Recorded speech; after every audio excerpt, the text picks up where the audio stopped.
श्रीगोंदा तालुक्यातील बेलवंडी पोलीस ठाणे हद्दीतील कोळगाव इथं मेंढपाळांवर हल्ला करून शेळ्या मेंढ्या पळवून नेल्याची घटना घडली। बाळू कोकरे, धुळदेव टकले, मोहन कोकरे यांच्यासह काही मेंढपाळ चारा पाण्याच्या शोधात कोळगाव परिसरात आले असताना काही लोकांनी त्यांना शिवीगाळ करत दगडाने मारहाण केल्याचा आरोप करण्यात आलाय।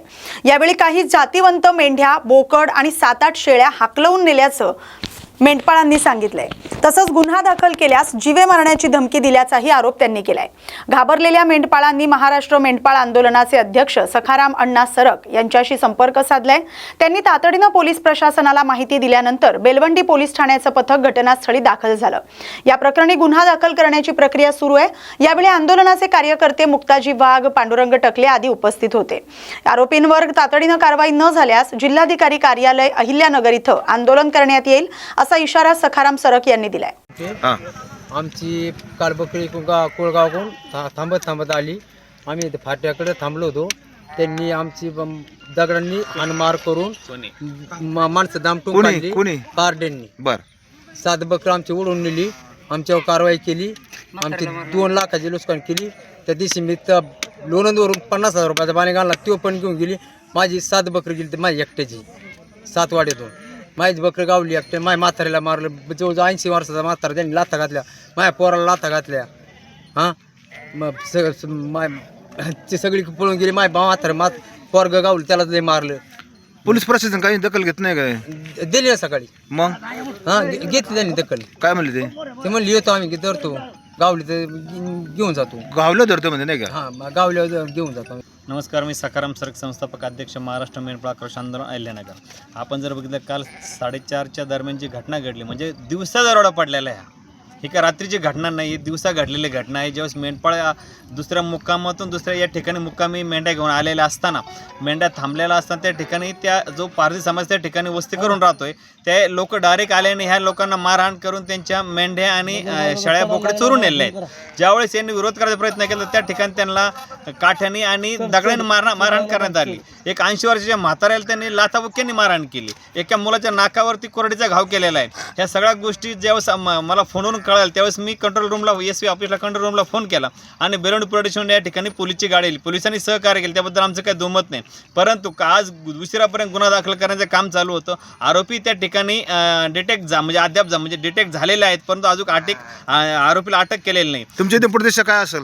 जर 4 दिवसामध्ये पोलिसांनी या ठिकाणी आरोपी अटक करून गेलेला मुद्देमाल जर मेंढपाळाचा परत दिला नाही, तर आम्ही नगर कलेक्टर ऑफिसवरती मेंढपाळाच्या वतीनं एक मोठं आंदोलन ठिकाणी करणार आहोत। आणि यासाठी आम्ही शासनाकडे एक मागणी वारंवार करतोय की बाबा, तुम्ही मेंढपाळांना शस्त्र परवाना, मेंढपाळांना बंदुकीचे लायसन, मेंढपाळांना बंदूक द्या। जर या ठिकाणी मेंढपाळाकडे शस्त्र असतं, जर बंदूक असती, तर कालची ही घटना घडली नसती। आमची शासनाकडे ही वारंवार केलेली मागणी आहे, परंतु अद्याप शासनाकडून या गोष्टीला पाहिजे तेवढा या ठिकाणी आम्हाला हे भेटत पाठिंबा किंवा म्हणण्यापेक्षा या शासनाकडून पाहिजे तेवढा सपोर्ट या ठिकाणी आम्हाला या बाबतीत अद्याप तरी भेटलेला नाही आहे। नमस्कार, मी धुळदेव पांडुरंग टकले, राहणार नांदगाव। आम्ही घारगाव कोळगाव नाक्यात मेंढ्या चारण्यासाठी घेऊन आलो होतो।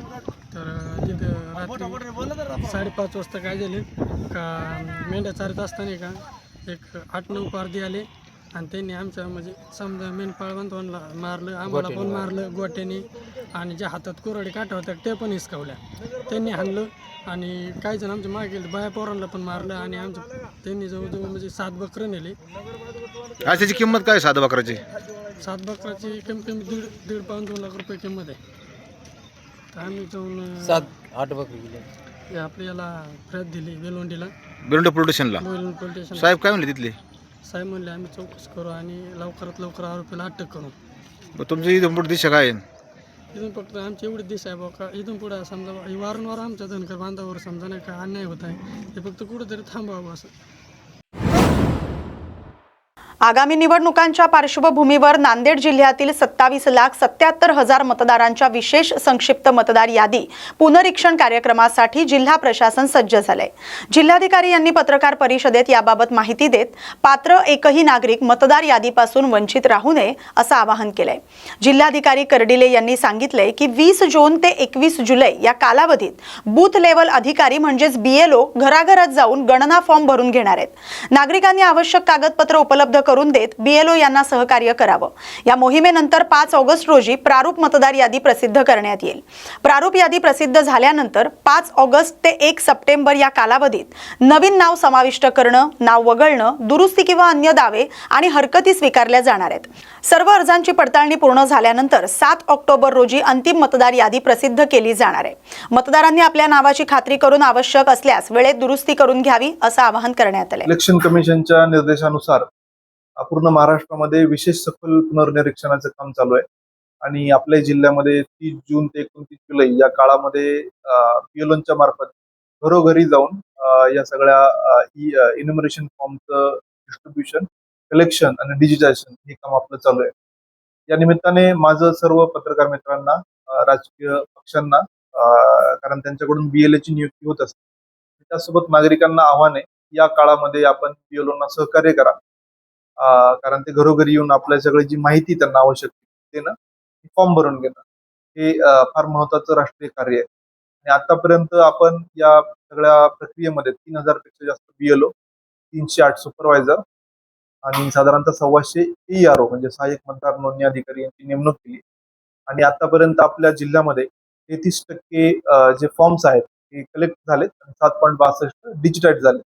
आता याच्यामध्ये आपल्याकडे 86% मतदार आतापर्यंत मॅप झालेले आहेत, परंतु काही ठिकाणी अनोमलीज आहेत। अनोमलीज म्हणजे नावामध्ये 2002च्या यादीमध्ये आणि आताच्या यादीमध्ये काही किरकोळ नावात फरक असेल किंवा वयामध्ये काही लॉजिकल एरर आली असेल तर त्या सिस्टीम अशा अनोमलीज आपल्याला दाखवते आणि आपले BLO आता जाऊन त्या अनोमली दूर पण करतात आणि त्यासोबत फॉर्मही भरून घेत आहेत। त्यासोबत जे आपल्याकडं स्थलांतरी येत आहेत लोक किंवा जे रोजगारासाठी किंवा जॉबसाठी, शिक्षणासाठी बाहेर गेलेत, त्यांनाही ऑनलाईन ही सुविधा उपलब्ध करून देण्यात आलेली आहे। त्यासाठी आम्ही एक वेगळा व्हिडिओ बनवतो, परंतु या निमित्ताने सर्व माझं नागरिकांना आव्हान आहे की आपण लवकरात लवकर ही सगळी प्रक्रिया पूर्ण होईल या पद्धतीने आमच्या ज्या BLOना सूचना आहेत तर आपण सहकार्य करावं, कारण BLOंसोबत ही एक्झरसाइज फार मोठी असल्यामुळं त्यांना सहाय्यक पण आपण दिलेले आहेत। कोतवाल आहे, पोलीस पाटील, अंगणवाडी सेविका, आशा, ग्रामसेवक, तलाठी हे पण सगळे या प्रक्रियेमध्ये इन्व्हॉल्व आहेत आणि मला खात्री आहे की नांदेड जिल्ह्यामध्ये विहित मर्यादेच्या आतच हे काम गुणवत्तापूर्ण पद्धतीने पूर्ण होईल। आणि मीडियालाही माझं आव्हान आहे की आपण जास्तीत जास्त याचा प्रचार आणि प्रसार करावा। धन्यवाद। 31% आपलं मॅपिंग सर्वसाधारणपणे या संदर्भात काही तक्रारी वगैरे येतात का? लोकांना काही अडचणी येत आहेत? नाही, आपलं मॅपिंग झालंय 86% आणि आतापर्यंत आपलं इन्युमरेशन फॉर्म वाटप जे आहे ते 33% झालेलं आहे, म्हणजे जवळजवळ 1/3 आपलं काम वाटपाचं पूर्ण झालंय। यामध्ये सुरुवातीला तक्रारी होत्या की BLO काही ठिकाणी आले नाहीत, परंतु आताच आपलं काम सुरू झालेलं आहे। सुरुवातीला इमिडिएटली शनिवार रविवार पण होते, परंतु आता सर्व आपले जे ज्या ठिकाणी शून्य काम झालं होतं अशा ठिकाणी आम्ही स्पेसिफिकली टार्गेट केलं आणि आता आपल्या सर्व जिल्ह्यामध्ये सर्व ठिकाणी काम सुरू झालेलं आहे। काही ठिकाणी असे विषय होते की BLO जे सहाय्यक आहेत त्यांचं सहकार्य भेटत नाही, परंतु जिल्हा परिषद मुख्य कार्यकारी CO, महिला बाल कल्याणचे डेप्युटी CO या सर्व HODना आम्ही सांगितलंय आणि आता मी स्वतः आमचे सर्व ERO, AERO आम्ही रोज एका ठिकाणी जाऊन प्रत्यक्ष जाऊन त्या घरात जाऊन आम्ही ही प्रक्रिया स्वतः पार पाडतोय। त्यामुळे ही सिस्टीम आता सगळी गिअरअप झालेली आहे, त्यामुळे तशी तक्रार नाहीये। सुरुवातीला काही लोकांच्या मनात भीती होती की काही नाव वगळले जातील, आम्ही एकदम क्लिअर केलेलं आहे की प्रत्येक मतदार जो एलिजिबल आहे तो 100% या यादीमध्ये येणार, त्यामुळे कुठलीही भीती बाळगण्याचं कारण नाहीये की आपली नव्याने यादी आपण तयार करतोय आणि त्यामुळं जो इलिजिबल नाहीये तो यादीत येणार नाही, परंतु इलिजिबल असलेला 100% मतदार या यादीमध्ये 100% येणारच आहे। त्यामुळं ही प्रक्रिया प्युरिफिकेशनची, ज्याच्यामध्ये डेड आपले जे आहेत ते गाळले जातील, जे कायमस्वरूपी स्थलांतरित आहेत ते गाळले जातील। अनेक ठिकाणी मतदारांचं नाव असतं, ती यादी आपली याच्यामध्ये गाळली जाईल आणि त्यांचं ते एका ठिकाणी नाव आहे ती राहील। त्यामुळं अशी कुठली शंका जी आहे ती आता मनात त्यांच्या राहिलेली नाहीये। फक्त कामाचं जे क्वांटम आहे ते खूप मोठं आहे आणि त्यामुळेच आपण त्यांना सर्व यंत्रणा जी आमची सध्या ती या SIRच्या कामात पुणे बेंगळुरू राष्ट्रीय महामार्ग क्रमांक 4 लगत असलेल्या कणेगाव परिसरात महामार्गाचं काम अनेक दिवसांपासून रखडल्यानं शेतकऱ्यांच्या शेतीचं मोठ्या प्रमाणात नुकसान होतंय। पावसाच्या पाण्याचा योग्य निचरा होण्यासाठी आवश्यक व्यवस्था करण्यात आली नसल्यानं शेतात पाणी साचून पिकांचं नुकसान होत असल्याची शेतकऱ्यांची तक्रार आहे। याबाबत राष्ट्रीय महामार्ग प्राधिकरणाच्या अधिकाऱ्यांना वारंवार निवेदनं आणि सूचना देऊनही अद्याप कोणतीही ठोस कार्यवाही झालेली नसल्यानं शेतकऱ्यांमध्ये तीव्र नाराजी व्यक्त होते। नुकसान टाळण्यासाठी तातडीनं पाण्याच्या निचऱ्याची व्यवस्था करावी अशी मागणी शेतकऱ्यांनी केली आहे। नमस्कार, मी आता आहे सांगली जिल्ह्यातील वाळवा तालुक्यातील कणेगाव येथे। कणेगाव शेजारी असणारा जो पुणे बेंगलोर हायवे आहे, त्या हायवेचं सध्या आता काम बंद आहे आणि काम बंद असल्यामुळे ते शेजारील शेतकऱ्यांच्या शेतीचं भरपूर प्रमाणात मोठ्या प्रमाणात नुकसान झालेलं आहे आणि त्या संदर्भात बोलण्यासाठी आपल्या इथं काही शेतकरी उभे आहेत। तर दादा, तुमचं नाव काय? माझं नाव ईश्वर तुकाराम पाटील। पूर्णपणे दोन्ही साईडला आता पाणी जवळजवळ उसाच्या निम्म्यावर म्हणजे कमरे एवढं पाणी उसाचं साठलेलं आहे। ते पाणी बाहेर काढून घ्यावं एवढीच आमची अपेक्षा। या रस्त्याचं काम किती सालापासून चालू आहे? रस्त्याचं काम जवळजवळ 4 वर्ष झालं चालू आहे, इथं काहीच केलेलं नाही। शक्यतो लवकर काम पूर्ण होऊन ते पाणी एवढं रोडचं बाहेर काढून द्यावं शेतीतलं, हीच आमची अपेक्षा। तुम्ही काय पाठपुरावा केला होता का की आज इथल्या अधिकाऱ्यांची काय पाठपुरावा तुम्ही केला होता? अधिकाऱ्यांना सांगण्यात आलं होतं की पाण्याची सोय करा, पण आतापर्यंत पाण्याचा अद्याप सोय झालेला नाही। आपण गेले सर्वसाधारण 25 ते 30 एकरामध्ये टोटल पाणी साठलेलं आहे आणि सर्वसाधारण आता जर बघितलं तुम्ही ऊस आता त्या पाण्यामध्ये पडलेला आहे, म्हणजे जवळजवळ त्या शेतकऱ्याचं नुकसान भरपूर होत आहे। जेव्हा आपण बघितलं आता तुम्ही कॅमेरा फिरवू शकता, बघू शकता की सर्वसाधारण त्या पाण्यामध्ये पूर्ण ऊस बुडलेला आहे आणि याच्यामुळे शेतकऱ्यांचं नुकसान व्हायलंय। तर पाणी शेतामध्ये जास्त असल्यामुळे ऊस उलमडून पडत आहे आणि बरेच शेतकऱ्यांचं नुकसान होत आहे। याला जबाबदार कोण आणि याच्यावर शासन म्हणून कुठल्या धोरणातून बघणार आहे? शासन कधी बघणार आहे? लक्ष कधी देणार आहे? हे बांधकाम आता रस्त्याचं काम किती दिवस झालं बंद आहे? गेले 3 ते 4 वर्ष झाले रस्त्याचं काम अडकून पडलेलं आहे आणि कधी अद्याप अजून चालू झालेलं नाही। बरेच वर्ष रस्त्याचं काम तटलेलं आहे आणि त्याच्यामुळे येणाऱ्या वर्षी सगळं या पिकाचं नुकसान होते आणि येणारा असे किती वर्ष शेती पीक आमची खराब होणार? याचा आम्हाला प्रश्न विचारायचा शासनाला, हे कधी व्यवस्थित होणार म्हणून। आपलं इथं क्षेत्र आहे कायमस्वरूपी ते पाण्यात बुडलेलं आहे, काय सांगायचं? कायमस्वरूपी क्षेत्र पाण्यात बुडलेलं असते। आता ऊस बघितलं तुम्ही 4-5 फूट पाणी आहे ऊसात आणि ते ऊसाचा आतूनच आता मुळ्या पूर्णपणे उमळून पडलेला आहे। याला शासन कोण जबाबदार? विकास हा विकास असतो का? त्याकडे शासनाने लक्ष दिलं पाहिजे। तर या संदर्भात आणि बोलण्यासाठी आपले तुमचं जे क्षेत्र पूर्णपणे पाण्यात आहे, आमचं क्षेत्र जवळजवळ 30-35 गुंठ पाण्याखाली आहे। यात काहीच नाही, 2005 सालापासून बंदच आहे सगळं। काम चालू तुमचं इथं आपण 2000 नवीन ज्याला हायवे झाला त्यापासून बंद आहे सगळं। 3 डबरा पडलाय, तिथे भिंत बांधल्या, त्या भिंतीचा काय उपयोग नाही। आता त्यात पाणी जवळजवळ 10 फूट पाणी आहे त्याला। त्या संदर्भात काही शासनाच्या तुम्ही शासनाकडे आम्ही काम चालू आहे त्यांनी विचारत होतो की आता करूया, मागणं करूया, आता करूया, मागणं करूया, असं करणे आता आपण 4 ढकलत झाले, बाकी काय केलं? असे बरेच शेतकऱ्यांचे मागणी आहे की जे आमचे जे क्षेत्र आहे ते पाण्यातलं कायमस्वरूपी बुडतंय। हायवेच्या पलीकडे असेल, पश्चिमेकडच्या बाजूला असेल किंवा हायवेच्या पूर्वेकडच्या बाजूला असेल, हे पूर्णपणे क्षेत्र बुडीत आहे आणि मुळात हे गाव असं आहे की कायमस्वरूपी पूरग्रस्त आहे। पूरग्रस्त म्हणजे एवढं की 2021ला पूर्णपणे एक क्षेत्र पाण्याखाली गेलेलं होतं। कॅमेरामॅन प्रशांत चव्हाणसह कृष्णात पाटील, न्यूज मराठी 24/7 साठी सांगली कणेगाव। अनुसूचित जातीच्या आरक्षणाचं उपवर्गीकरण करण्यात यावं तसंच सर्वोच्च न्यायालयानं 1 ऑगस्ट 2024 रोजी दिलेल्या निर्णयाची महाराष्ट्रात तातडीनं अंमलबजावणी करावी या प्रमुख मागण्यांसाठी अनुसूचित जाती आरक्षण उपवर्गीकरण समर्थन समिती अकोला यांच्या वतीनं जिल्हाधिकारी कार्यालयावर मोर्चा काढण्यात आला। मोर्चानंतर प्रशासनाला मागण्यांचं निवेदन सादर करण्यात आलं।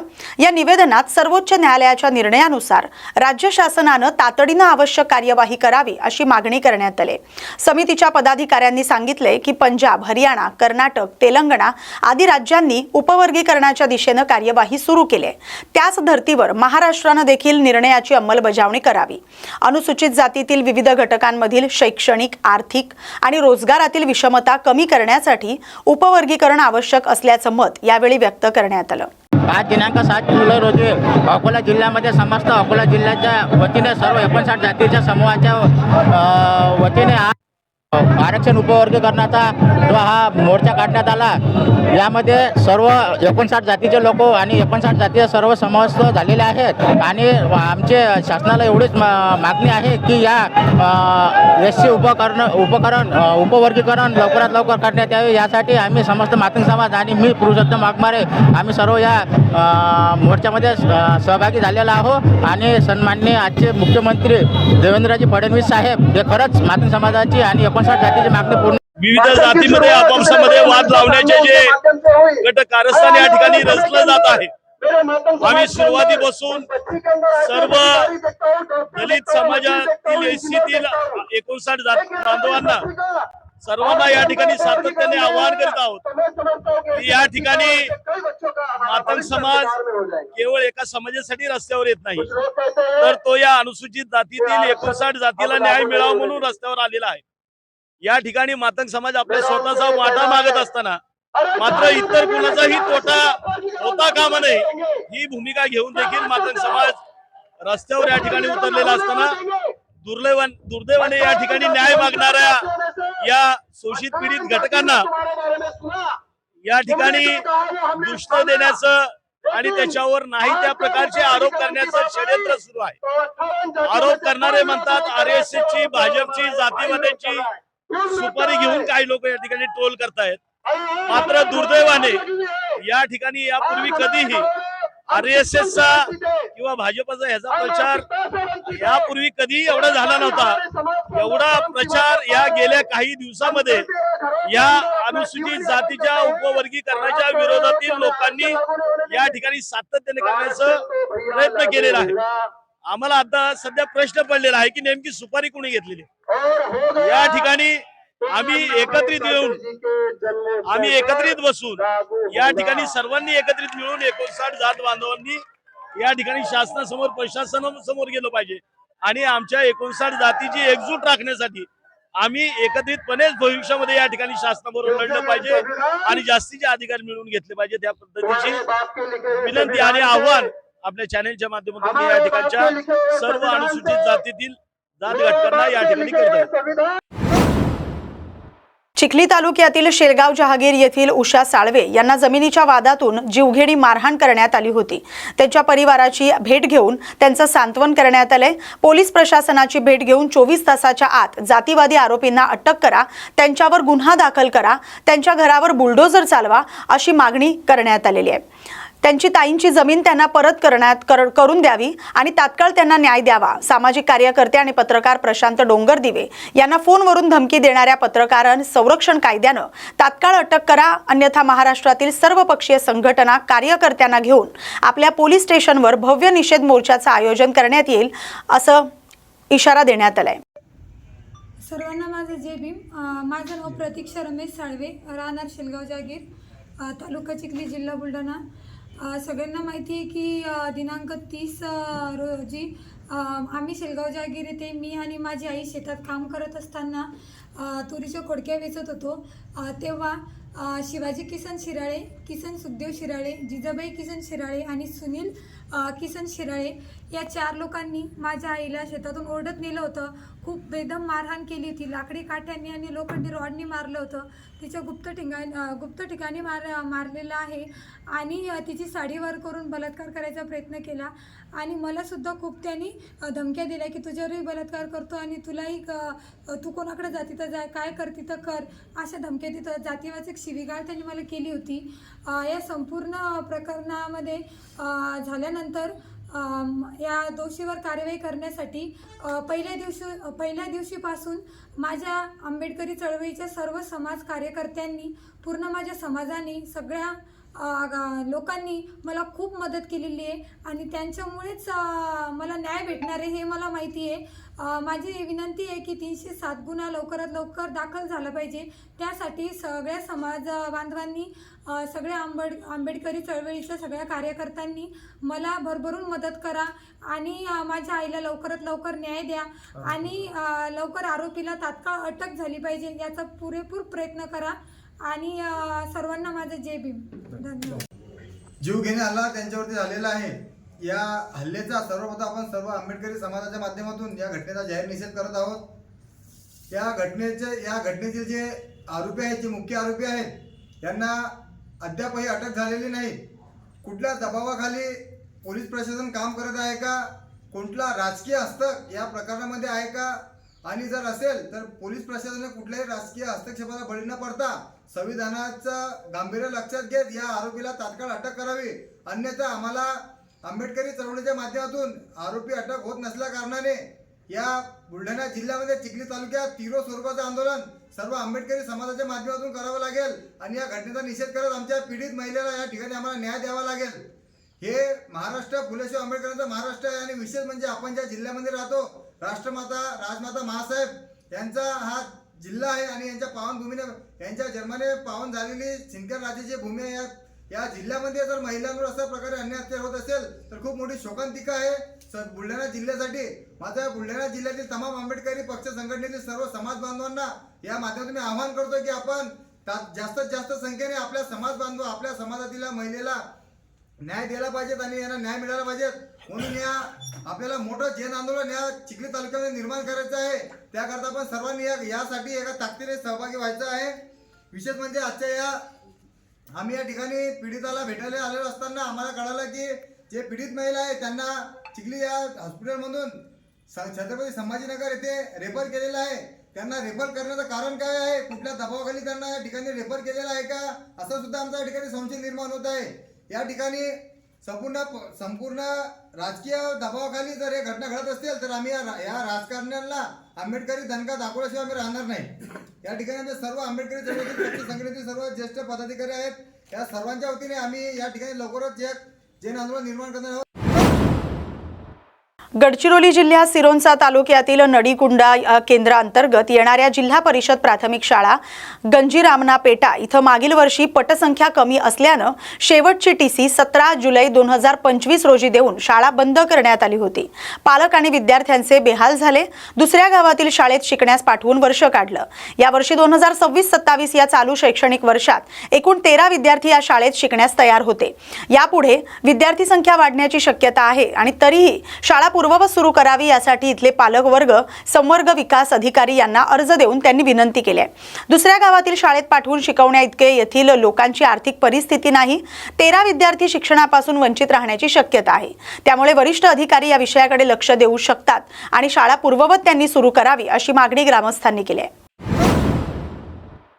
सांगली जिल्ह्यातील वाळवा तालुक्यातील तांदुळवाडी परिसरातून जाणाऱ्या येलूर मिरज मार्गावर मोठ्या प्रमाणात अतिक्रमण झाल्याचा आरोप स्थानिक नागरिकांनी केलाय.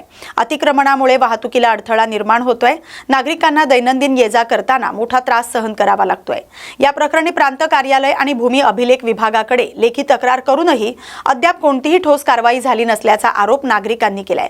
प्रशासनानं तातडीनं अतिक्रमण हटवून रस्ता मोकळा करावा, अन्यथा तीव्र आंदोलन करण्यात येईल असा इशारा स्थानिक रहिवाशांनी दिलाय. नमस्कार. मी आता आहे सांगली जिल्ह्यातील मालेवाडी आणि तांदवड्या पानंद रस्त्याच्या सीमेवरती. तर हा जो रस्ता आहे तो एलोर ते मिरज असा हा रस्ता झालेला आहे. पानंद रस्ता आहे तो, पण काही खोडसळ शेतकऱ्यांनी एलोर पासून ते मिरज पर्यंत जो रस्त्याचं अतिक्रमण केलं आहे त्या संदर्भात आपल्या काही गावकरी आहेत ते बोलणार आहेत. हॅलो, माझं नाव संजय दादू जाधव, राहणार मालेवाडी. तर या ठिकाणी एलूर ते मिरज असा दोन्ही गावच्या शिवेवरचा साखळी रस्ता आहे आणि जवळजवळ एलूर पासून मिरजेपर्यंत बऱ्याच शेतकऱ्यांनी इथं अतिक्रमण करून हा रस्ता मोजण्याचा खूप प्रयत्न केलेला आहे. या रस्त्यासंदर्भात 2025 पासून आम्ही तहसीलदार कार्यालयाकडे निवेदन देऊन मोजणी करण्यासाठी प्रस्ताव पाठवला होता, परंतु आज तारखेअखेर मोजणी खात्याने अजून आपल्याला हा रस्ता मोजणीचा प्रस्ताव पूर्ण केलेला नाही. या ठिकाणी या रस्त्याला संलग्न असणारे तांदवाडी, मालेवाडी, शिळेवरती जवळजवळ 1000 ते 1200 लोकवस्ती असणारे ह्या रस्त्याला दळणवळणाचं साधन आहे. ह्या रस्त्यावरती शाळेची मुलं, रोज जाणारे कामावरती माणसं आणि शेतीसाठी येण्या जाण्यासाठी हा रस्ता खूप उपयोगी आहे. तरी शासनाने याच्यामध्ये भरपूर सहकार्य करून ह्या रस्त्याचं नियोजन करून आम्हाला सहकार्य करावे अशी आमची नम्र विनंती आहे. तर इथल्या ग्रामस्थांचं मत असं आहे की ते तहसीलदारांना वगैरे दिलेलं निवेदनचं आहे. हे निवेदन आहे तहसीलदार साहेबांना दिलेलं, तरी पण त्यांनी अजून काही निर्णय दिलेला नाही. तर त्या संदर्भात तुम्ही काय सांगाल? ताबडतोब याचा निर्णय घेऊन आम्हाला सहकार्य करावं असं आमचं लोकांचं निवेदन आहे. आणि लवकरात लवकर या मुलांचा किंवा वयोवृद्ध लोकांची सोय होणे अत्यंत आवश्यक आहे. शाळेला जाणाऱ्या मुलांची इथे जाता येत नाही, पूर परिस्थिती निर्माण होण्याची शक्यता आहे.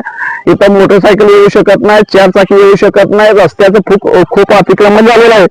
तरी लवकरात लवकर तहसीलदाराने मोजणी खात्याला प्रस्ताव करून या रस्त्याचं भूमापन करून हा रस्ता खुला करण्यात यावा असे आमचे सर्व लोकांच्या वतीनं निवेदन आहे. तुम्ही भूमी अभिलेखला तुम्ही हा अर्ज दिलेला होता, त्या संदर्भात तिथलं काय निवेदन? तुम्ही सांगितलं की अजून आमचं काम अपुरं आहे, अजून अहवाल काय आम्हाला त्यांनी दिलेलं नाही. तर बरेच शाळकरी मुलं पण आहेत, शाळेला इथून गाडी ये जा करते, त्यांना अडचण होते. तर या संदर्भात लवकरात लवकर शासनाने जो काही निर्णय असेल तो द्यावा, प्रांतसाहेबांनी निर्णय द्यावा आणि तो रस्ता मंजूर करण्यात यावा. कॅमेरामॅन अभिजित पाटीलसह कृष्णात पाटील, न्यूज मराठी, साधना न्यूजसाठी सांगली, मालेवाडी. शाळेमध्ये विद्यार्थी नसल्यानं गोंदिया जिल्ह्यातील जिल्हा परिषदेच्या 2 प्राथमिक शाळा बंद करण्याची नामुष्की शिक्षण विभागावर ओढावली. गोरेगाव तालुक्यातील श्रीरामपूर येथील आणि तिरोडा तालुक्यातील बोंडराणी येथील प्राथमिक शाळा विद्यार्थ्यांअभावी बंद झाले. गोरेगाव तालुक्यातील कलपाथरी प्रकल्पग्रस्त नागरिकांचं पुनर्वसन श्रीरामपूर इथं करण्यात आले. इथल्या पुनर्वसित वसाहतीतील विद्यार्थ्यांसाठी शासनानं जिल्हा परिषद प्राथमिक शाळा उघडून सर्व सोयी सुविधा उपलब्ध करून दिल्या. मात्र या शाळेत चालू सत्रात विद्यार्थ्यांचं नाव दाखल न केल्यानं पटसंख्येअभावी ही शाळा बंद झाली. तर तिरोडा तालुक्यातील बोंडराणी येथील शाळेत एकही विद्यार्थ्याचं नाव दाखल झालं नाही, त्यामुळे तीही शाळा बंद करण्यात आली. सन 2025-26 मध्ये शैक्षणिक वर्ष 2025-26 मध्ये पटसंख्येअभावी 2 शाळा जिल्ह्यातल्या आपल्या 2 शाळा बंद कराव्या लागल्या. त्यामध्ये गोरेगाव तालुक्यातील श्रीरामपूर येथील जिल्हा परिषदची प्राथमिक शाळा आहे आणि तिरोडा तालुक्यातील बोंडराणी येथील जिल्हा परिषदची प्राथमिक शाळा, या 2 शाळा आपल्या पटसंख्येच्या अभावी कमी झालेल्या आहे. याचं मुख्य कारण म्हणजे या शाळांमध्ये आपल्याला विद्यार्थ्यांची संख्याच कमी होत आहे आणि विद्यार्थ्यांची संख्या कमी असल्यामुळं पालकांचा ओढा पण इतर शाळांमध्ये जिथे शिक्षक किंवा विद्यार्थी जास्त आहेत त्या शाळांमध्ये विद्यार्थ्यांना टाकण्याचा ओढा जास्त आहे, त्यामुळे या शाळा बंद झालेल्या आहेत. भिवंडी तालुक्यात सुरू असलेल्या संततधार पावसामुळे शेतीचं मोठ्या प्रमाणात नुकसान झालंय. शेतकऱ्यांसमोर दुबार पेरणीचं संकट उभं ठाकलंय. तालुक्यात सुमारे 16,000 हेक्टर क्षेत्रावर भात लागवड केली जाते. त्यासाठी आवश्यक असलेल्या 1600 हेक्टर क्षेत्रावर भात पेरणीचं नियोजन आहे. आतापर्यंत सुमारे 1200 हेक्टरवर पेरणी पूर्ण झाले. मात्र सततच्या पावसामुळे अनेक शेतांमध्ये पाणी साचून भात पिकाचं नुकसान झालंय. त्याचबरोबर भाजीपाला पिकंही जमीनदोस्त झालेत. त्यामुळे शेतकऱ्यांना मोठा आर्थिक फटका बसलाय.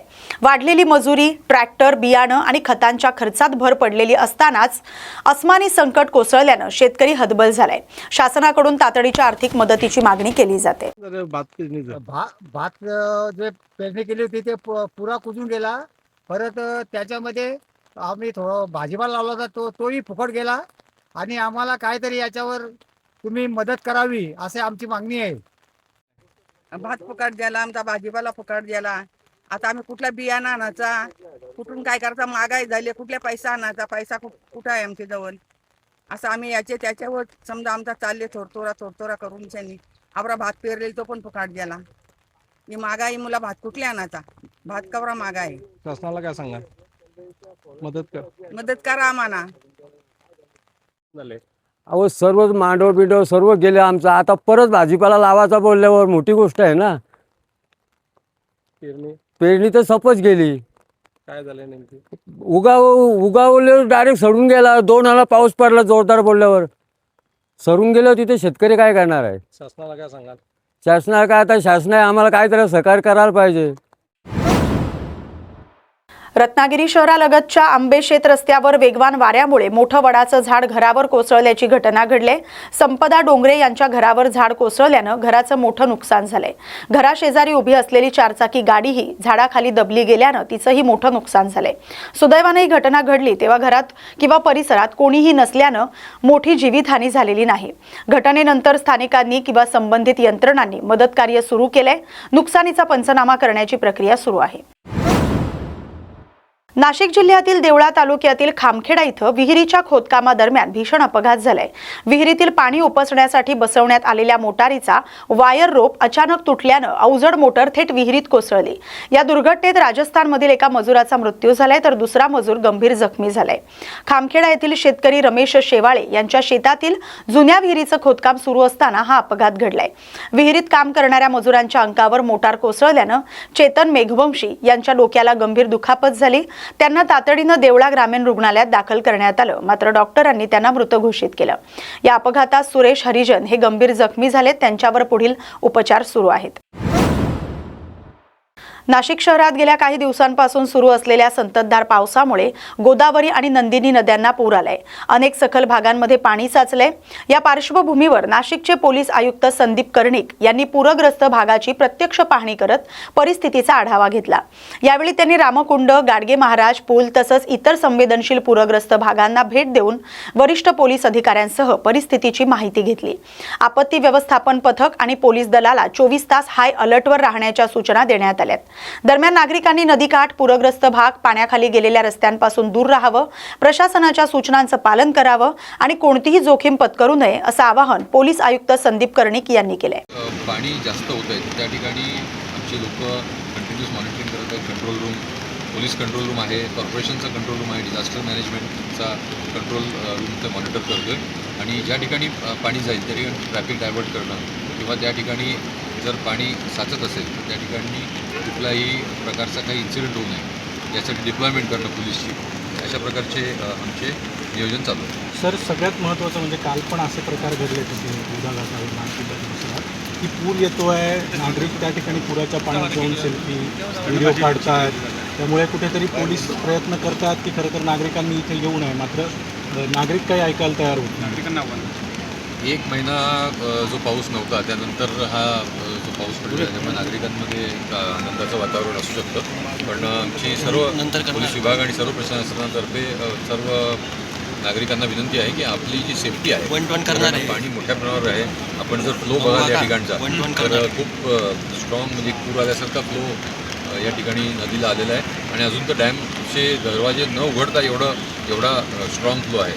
तरी आपली काळजी घ्या, शक्यतो जर काही काम नसेल तर घरातून बाहेर पडू नका आणि जर पडायचंच असेल तर जे वॉटरलॉक एरिया आहेत किंवा जे नदी पात्र आहे तिकडे जाताना आपली स्वतःची आणि आपल्याबरोबरच्या लोकांची काळजी घ्या। या बातमीसोबतच टी टाइम मध्ये आता इथेच थांबतोय। अशाच महत्त्वाच्या बातम्यांसाठी पाहत राहा न्यूज मराठी 24/7। नवा भारत, नवा विचार।